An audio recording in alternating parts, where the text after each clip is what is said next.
Good morning. चलिए आज Gauss's law से कुछ और प्रॉब्लम्स करते हैं।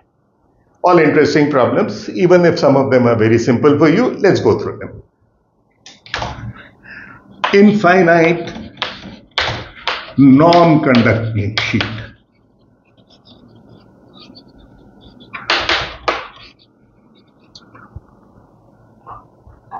सरफेस चार्ज डेंसिटी सिग्मा, और आपको मालूम है कि यदि इस पे सरफेस चार्ज डेंसिटी सिग्मा है और मुझे यहां पर कहीं पे भी इलेक्ट्रिक फील्ड पता करनी है तो आसान तरीका है, एक पिल बॉक्स बनाइए, एक सिलेंड्रिकल सरफेस लीजिए, ये सरफेस एरिया इसका एस है, इसका भी एस है, और एक ये सिलेंड्रिकल पोर्शन का एरिया है। लेकिन चूंकि ये शीट इनफाइनाइट है इसलिए सिमेट्री ये डिमांड करती है कि कहीं पर भी इलेक्ट्रिक फील्ड इधर और इधर नहीं हो सकती। सिमेट्री क्यों डिमांड करती है? यदि इलेक्ट्रिक फील्ड ये होगी तो मैं पूछूंगा यहां क्यों है भाई, जब ये भी इंफिनिटी है ये भी इंफिनिटी है, और इधर होगी तो फिर मैं पूछूंगा यहां क्यों है। तो you don't have a satisfactory answer for either. So the only way the only electric field possible is the electric field which is perpendicular to the sheet. दूसरा, उसी सिमेट्री से हम ये भी जानते हैं कि बराबर दूरी पर इधर और इधर इलेक्ट्रिक फील्ड सेम होगी। तो गॉसेस लॉ क्या कहता है? गॉसेस लॉ कहता है total flux is equal to charge enclosed divided by epsilon zero.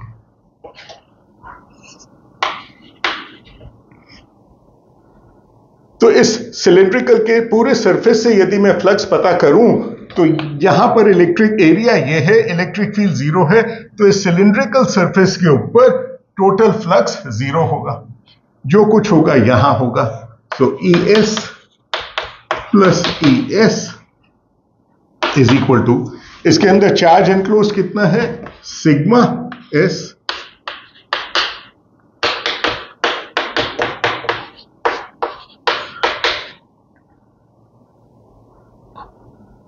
So what do you learn? You learn that the electric field is a constant electric field independent of the distance of the sheet. कितनी भी दूर चले जाइए हर जगह sheet के perpendicular और constant.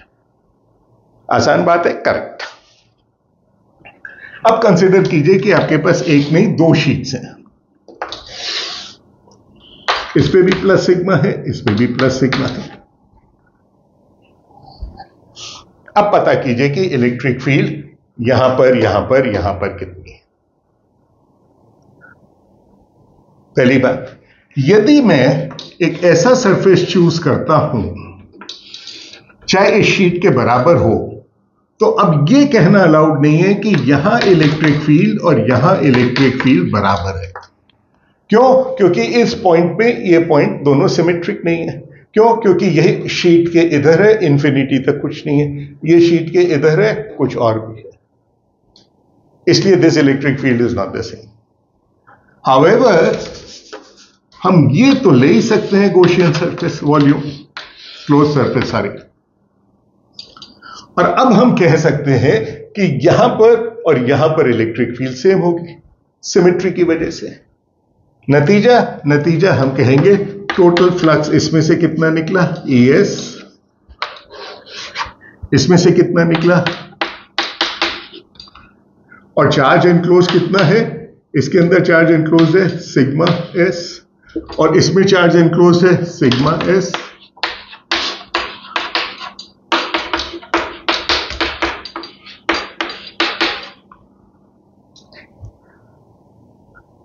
So the electric field is double of this. क्या बड़ी बात है? Not at all. एक्सपेक्टेड था, क्योंकि एक इनफाइनाइट शीट से यदि सिग्मा अपॉन 2 एप्सिलॉन जीरो है, दूसरी कर दो तो आपने surface charge density effectively double कर दी, डिस्टेंस पे कोई डिपेंडेंस है नहीं, आनी ही थी। तो फिर क्यों किया ये प्रॉब्लम? एक लेसन के लिए। वो क्या? सपोज मैं बीच में इलेक्ट्रिक फील्ड पता करना चाहता हूं। अब बीच में इलेक्ट्रिक फील्ड पता करने के दो तरीके हैं। एक तरीका तो है आप कहिए कि सर इसकी वजह से यहां पर electric field sigma upon 2 epsilon zero है, इसकी वजह से यहां पर इलेक्ट्रिक फील्ड इस डायरेक्शन में सिग्मा अपॉन 2 एप्सिलॉन जीरो है, दोनों ने काट दिया, जीरो हो गया। लेकिन फिर इससे मुझे वो याद आता है, इसकी वजह से क्या होता है, गॉसियन सरफेस जब हम बनाते हैं तो हम कहते हैं गॉसियन सरफेस के ऊपर इलेक्ट्रिक फील्ड की value is due to all the charges in the universe, which means यदि मैं ये गॉसियन सरफेस पे यहां इलेक्ट्रिक फील्ड की वैल्यू कर रहा हूं, then that electric field is due to this and anything else. So इसको कैसे सॉल्व करेंगे? गॉसेस लॉ यूज करके।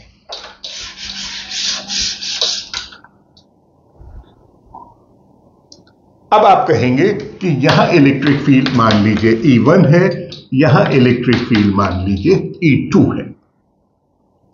क्यों? क्योंकि कोई वजह नहीं है कि E1 और E2 बराबर हो। And then we say the total flux is E1s for this surface plus E2s for this surface, और एक कर्व पोर्शन पे वापस जीरो एज, and this is equal to sigma S upon epsilon zero. अब सिर्फ इतना ही सिग्मा है, ये नहीं है। सो E1 प्लस E2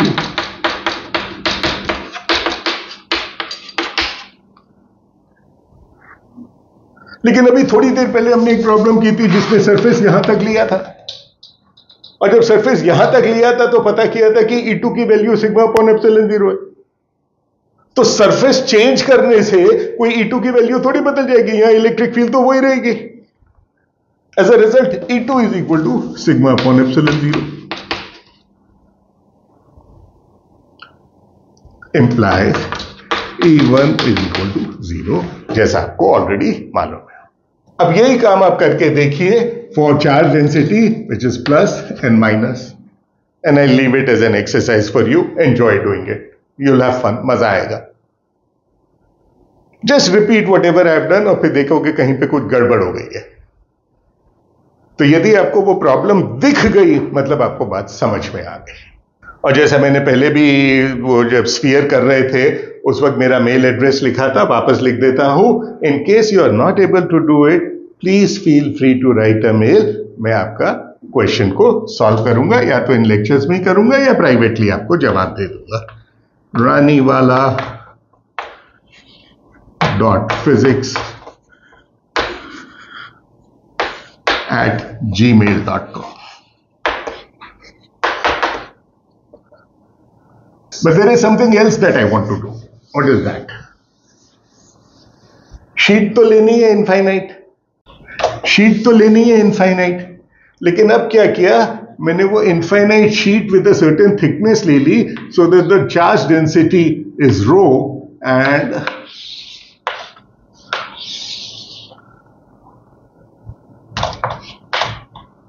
अब मुझे किसी भी पॉइंट पे इसके अंदर इलेक्ट्रिक फील्ड पता करनी है। कैसे करें? सेम रेसिपी जो अभी उसके स्केल की करके देखा था। क्या? मान लीजिए वॉल्यूम डेंसिटी तो ये है और सरफेस चार्ज डेंसिटी सिग्मा है। सो surface charge density is total charge divided by area, and volume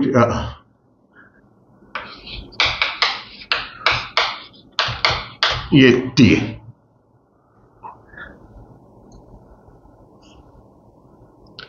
फिर वही बात,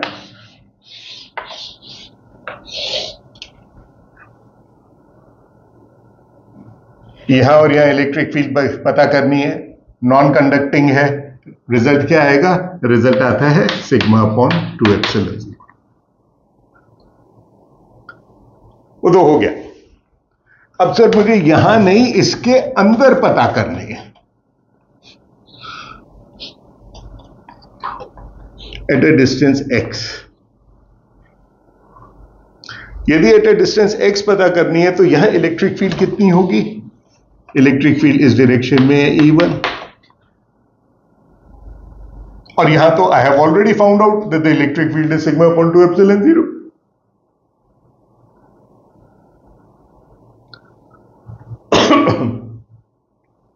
रिजल्ट मेरा फ्लक्स क्या होगा यहां के लिए?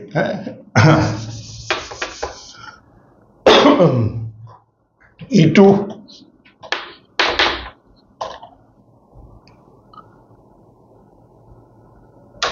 so E1s plus E2s is equal to charge enclosed अब आप देखेंगे कि चार्ज एनक्लोज कितना है। चार्ज एनक्लोज सिग्मा नहीं है, लेकिन सिग्मा का एक छोटा सा फ्रैक्शन है। कितना? सिग्मा x अपॉन टी, और ये एप्सिलॉन 0। क्योंकि पूरा यहां लेते तो x की वैल्यू t हो जाती है, तो that becomes just sigma upon epsilon.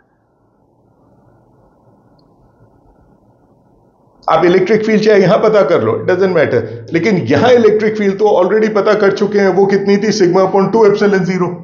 ये s।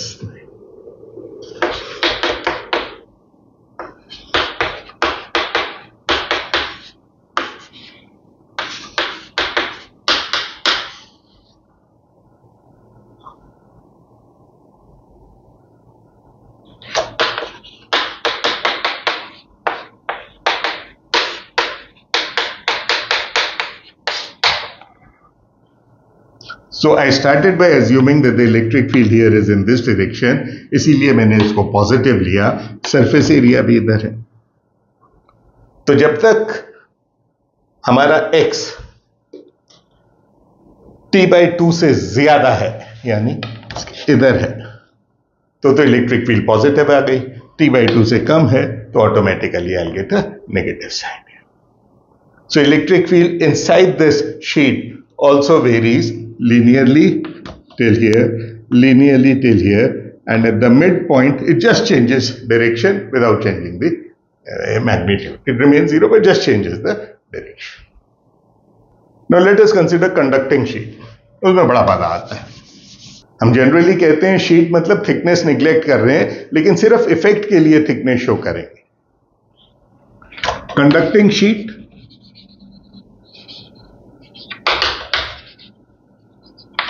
Surface charge density sigma, ये हमारी शीट है।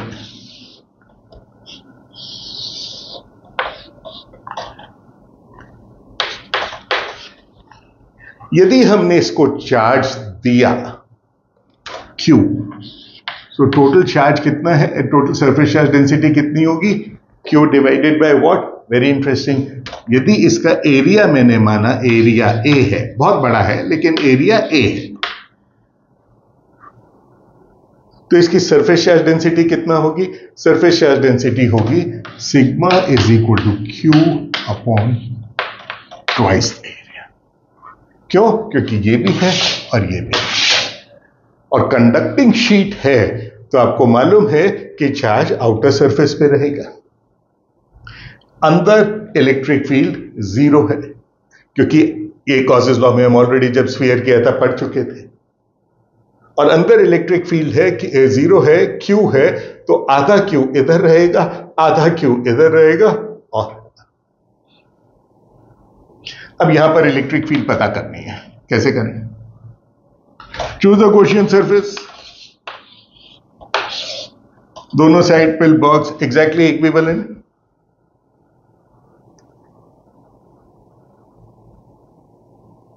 एग्जैक्टली इक्विवेलेंट है तो इसकी वजह से इलेक्ट्रिक फील्ड कितनी है? ES। इसकी वजह से इलेक्ट्रिक फील्ड कितनी है? Again ES is equal to total charge enclose कितना हो गया? Charge enclose is inside this as well as inside this, मतलब Q upon 2A into area into S।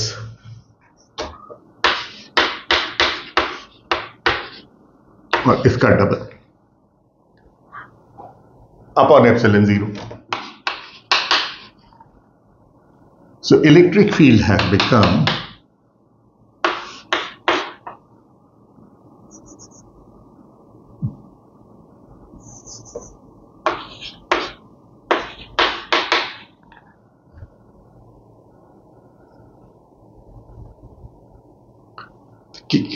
ये क्या हुआ?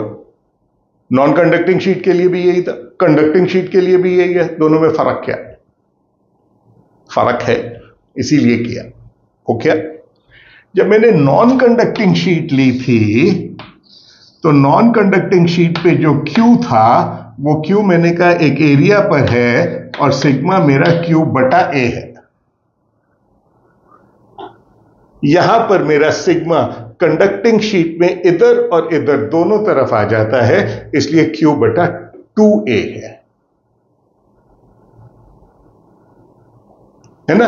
और चूंकि sigma is equal to Q बटा 2a, तो इफेक्टिवली नॉन कंडक्टिंग शीट के मुकाबले यहां पर मेरा सिग्मा आधा है, और चूंकि सिग्मा यहां पर आधा है इसलिए ये इलेक्ट्रिक फील्ड की वैल्यू। क्या मतलब, अभी देखते हैं।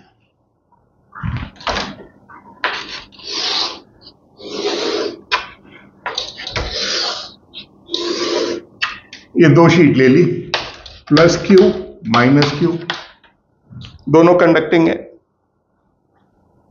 दोनों कंडक्टिंग है तो ये प्लस क्यू और माइनस क्यू एक दूसरे को अट्रैक्ट करेंगे। पूरा प्लस क्यू यहां आ जाएगा, माइनस क्यू यहां आ जाएगा। तो उस केस के अंदर जब एक सिंगल शीट थी तो मेरा सिग्मा क्यू अपॉन 2a था। अब दो शीट हो गई तो यहां पे मैं इसको सिग्मा प्राइम कह देता हूं। यहां मेरा जो सिग्मा प्राइम है that is Q upon a। क्यों? क्योंकि यहां एरिया, यहां पे चार्ज ही नहीं है। अब गॉसेस लॉ से इलेक्ट्रिक फील्ड पता करें। क्या करें? ये सरफेस ले लीजिए,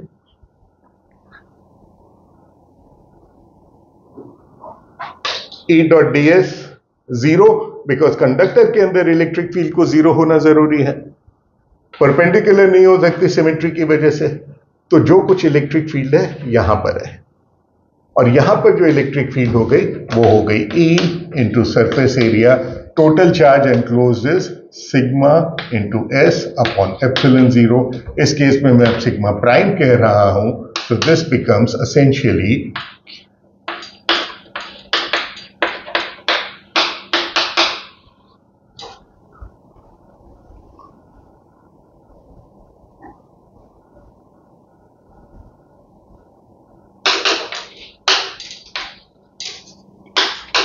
वो जो नॉन कंडक्टिंग शीट में 2 आ रहा था वो गायब हो गया। सर इसकी वजह से इलेक्ट्रिक फील्ड क्या होगी? इसकी वजह से इलेक्ट्रिक फील्ड का इफेक्ट ऑलरेडी आ गया है। इसकी वजह से इलेक्ट्रिक फील्ड का इफेक्ट ऑलरेडी आ गया है। क्यों? क्योंकि इस चार्ज ने इधर का सारा चार्ज खींच के इधर रख दिया। जैसे ही आप इसको यहां से हटाएंगे तो अब चार्ज एनक्लोज मेरा जो हो जाएगा वो Q की जगह Q/2 रह जाएगा। क्यों? क्योंकि इफेक्टिवली एरिया मेरा डबल हो गया है और इलेक्ट्रिक फील्ड की वैल्यू इससे आधी हो जाएगी। So that is what I want to show कि the moment you bring other conductors close to the conductor, पहले कंडक्टर के ऊपर चार्ज डिस्ट्रीब्यूशन चेंज हो जाएगा। आपको जो चार्ज लेना है, जो भी आप गॉसियन सरफेस चूज करते हैं उसके अंदर कितना एनक्लोज चार्ज है इन द गिवन सिचुएशन। ये हटा दी तो चार्ज बदल जाएगा, ये ले आए तो फिर चार्ज आ जाएगा, है ना। लेकिन इसके चार्ज की चिंता नहीं करनी है, वो गॉस लॉ के अंदर आ गया। क्यों? क्योंकि हम कई बार कह चुके हैं गॉस लॉ की सबसे ज्यादा खास बात क्या है? Flux is equal to integral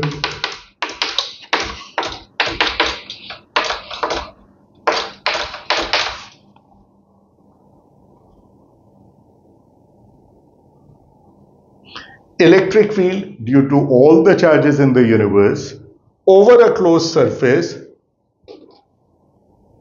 and that flux that we calculate वो किसके प्रोपोर्शनल है? that is proportional to enclosed charge।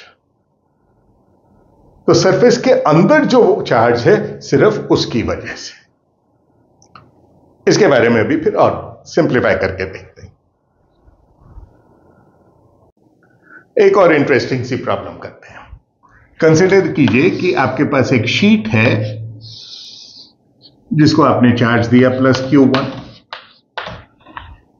और आपके पास एक दूसरी शीट है जिसको आपने चार्ज दिया प्लस Q2। आइडेंटिकल शीट मान लीजिए, प्लस Q1 प्लस Q2। उस दूसरी शीट को मैं यहां ले आके रख दिया।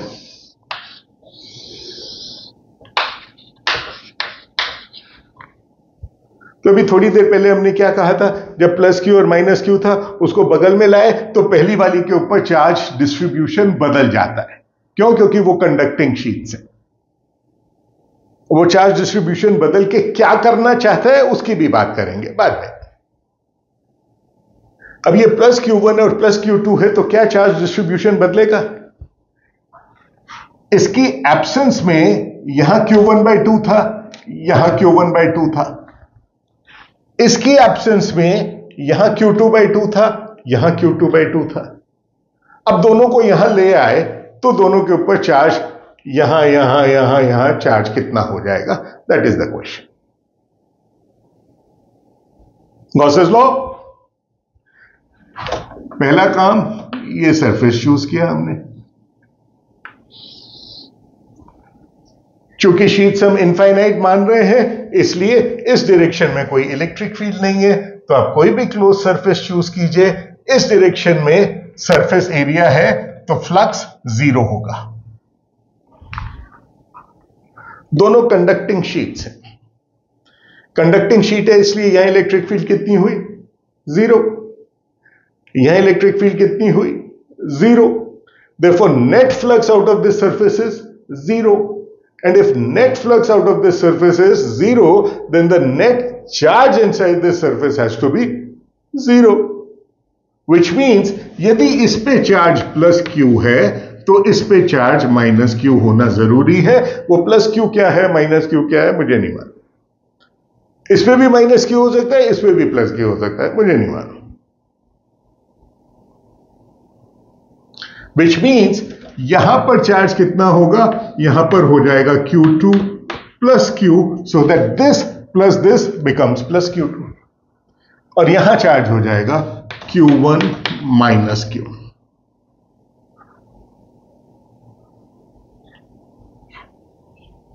अब क्या करें? अब इसको हटा दीजिए।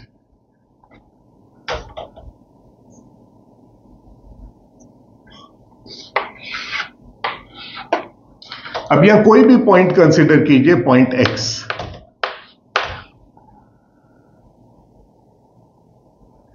ये जो सरफेस है, इस सरफेस पे चार्ज कितना है? इसी प्रकार इस सरफेस पे चार्ज कितना है? तो गॉसेस लॉ से ये तो मालूम ही है हमें कि यहां इलेक्ट्रिक फील्ड 0 होगी। लेकिन यदि मैं सारे सरफेसेस से इंडिविजुअली इलेक्ट्रिक फील्ड पता करूं और यहां पर इलेक्ट्रिक फील्ड की वैल्यू पता करके कहूं कि what is the value of the electric field here, तो वो भी 0 आनी चाहिए। वो क्या हो गई? Electric field due to this charge on this surface will be proportional to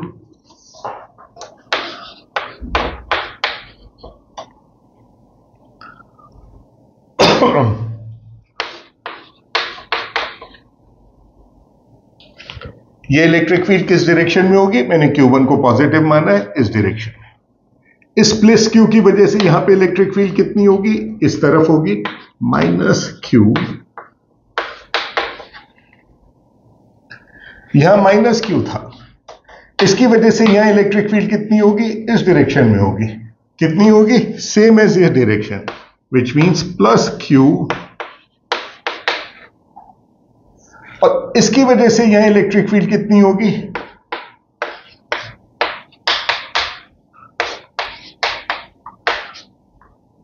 इसकी वजह से इलेक्ट्रिक फील्ड इस डायरेक्शन में होगी, तो sorry, this will be minus.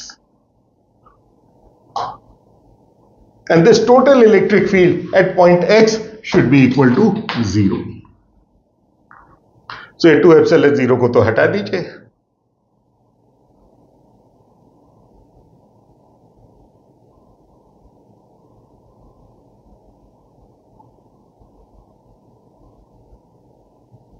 And what you're left with is Q1 minus Q2 minus Q minus Q plus Q minus Q.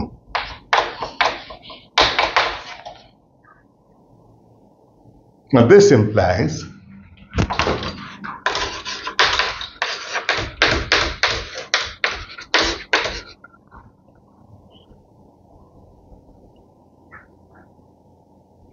which also tells us कि यहां charge कितना होगा?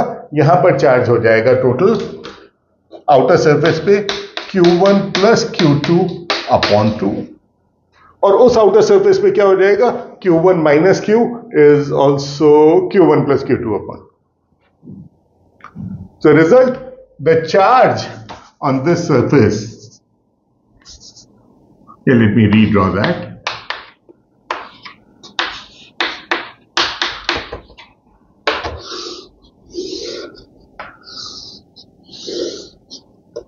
Charge here is Q1 plus Q2 upon 2.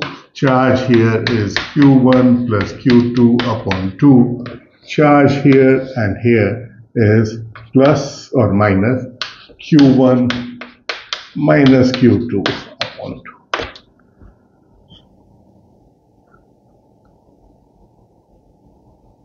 This is very interesting. Why? मान लीजिए ये 10 microcoulomb था और ये 8 माइक्रोकूलम है, तो ये 18 कूलम कैसे डिस्ट्रीब्यूट करेगा अपने आप को? 9 कूलम इधर, 9 कूलम इधर, 1 इधर, माइनस 1 इधर, आई मीन 9 माइक्रोकूलम इधर, 9 इधर, 1 इधर, माइनस 1 इधर.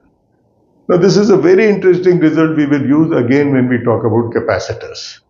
और चूंकि आप लोग सब 12वीं कर चुके हैं तो मैं आपको पहले से बता देता हूं, तो रिजल्ट बता देता हूं सिर्फ इंटरेस्ट के लिए.